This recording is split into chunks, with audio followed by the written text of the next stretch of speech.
मैंने सिर्फ आपसे ये पूछा है कि लश्कर तैयबा का मतलब क्या होता है, ये बता दीजिए सर। लश्कर तैयबा का मतलब क्या है, मुझे बताएं। हिंदू राष्ट्र क्या होता है? व्हाट डज हिंदू राष्ट्र? अच्छा, अब आप चुप रहिए, मैं आपको बता देता हूं हिंदू राष्ट्र क्या होता है। बताइए जी। हिंदू राष्ट्र वो राष्ट्र है जहां पे, सुनिए मैं आपको बताऊं, अब सवाल का जवाब सुनना है कि नहीं सुनना, सवाल का जवाब सुनना है कि नहीं सुनना, बताएं। हिंदू राष्ट्र वो राष्ट्र है जहां पे राम राज्य है, और आज की तारीख में अगर भारत सेक्युलर है, भारत डेमोक्रेसी है, वो इसलिए है क्योंकि 85%, 85% of people are Hindus. 57 Muslim countries में बता दीजिए कोई एक है जो सेक्युलर है? मुझे आप सुनिए, प्रश्न अब आप ये सब छोड़ दीजिए, बाद की बातें हैं।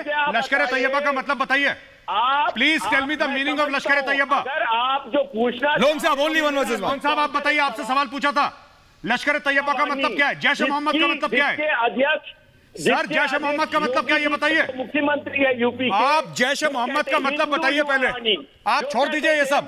जैश मोहम्मद का मतलब क्या है ये बताइए, क्या होता है जैश मोहम्मद? क्या जाए जैश मोहम्मद का मतलब क्या है? हिजबुल मुजाहिदीन का मतलब क्या है?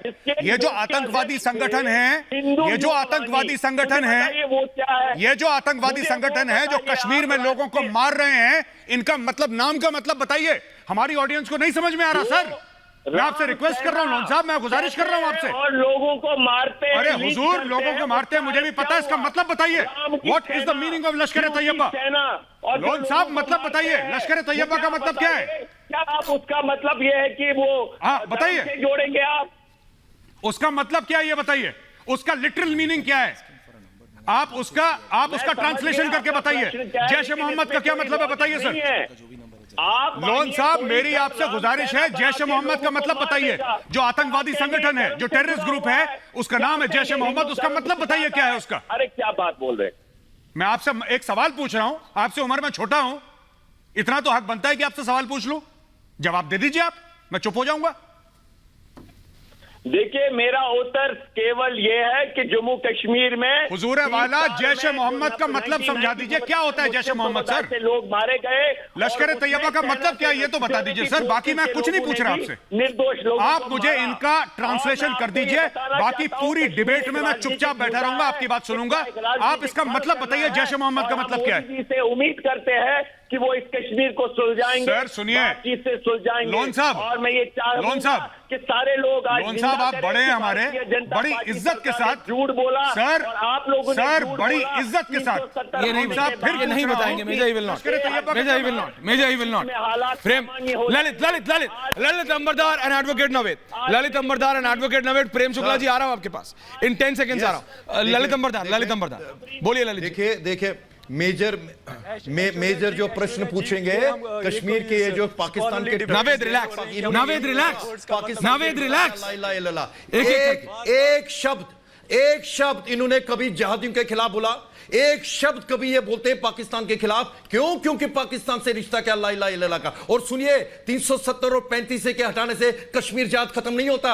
370 और 35 से जब नरेंद्र मोदी ने वो ऐतिहासिक कदम उठाया, उससे उस प्रक्रिया की शुरुआत होती है जिसके अंतर्गत ये जो बैठे हो ना टीवी पेपर, इस्लामोफैशिस्ट, इस प्रक्रिया को तोड़ने की प्रक्रिया शुरू होती है। 70 साल पुरानी बीमारी है, वक्त लगेगा। ये इतने रेडिकलाइज हैं, ये इतने रेडिकलाइज हैं। सैयद अली शाह गिलानी बाबा कौम बोलते हैं उसको, वो बाबा कौम जिसका नारा था आजादी बाराए इस्लाम इन कश्मीर, कश्मीर में इस्लाम की आजादी, उसको बाप बोलते हैं। ये यासीन मलिक, बिटा कराटे, ये जो सैयद सलाउद्दीन बैठा हुआ यूनाइटेड जहाद काउंसिल, वो क्या एनजीओ है आपकी? वहां पे मुजफ्फराबाद में बैठा हुआ है, पाकिस्तान के रावलपिंडी की रोटियां तोड़ता वहां पे सैयद सलाउद्दीन, वो क्या वहां पे एनजीओ है? सूफी संत है वो?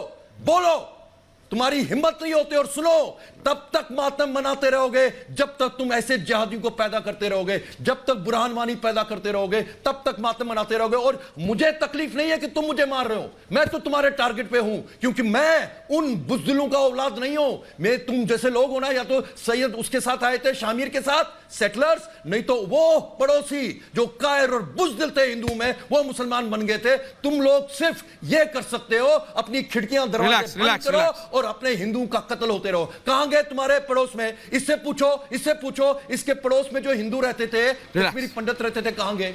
पूछो उसको क्या। नावेद, वकील साहब, लोन को पूछो, वकील साहब, वकील साहब, तुम लोगों ने 30 लोन को मिलाइए, लेकिन पहले नावेद साहब, लोन साहब को मिलाइए, लेकिन पहले नावेद क्या किया 5 साल मोदी जी ने? यू भी आएगा। नावेद बोलिए, पूछो हुकूमत से पूछो क्या किया प्रेम शुक्ला, मैं कह रहा हूँ पूछो हुकूमत से पूछो।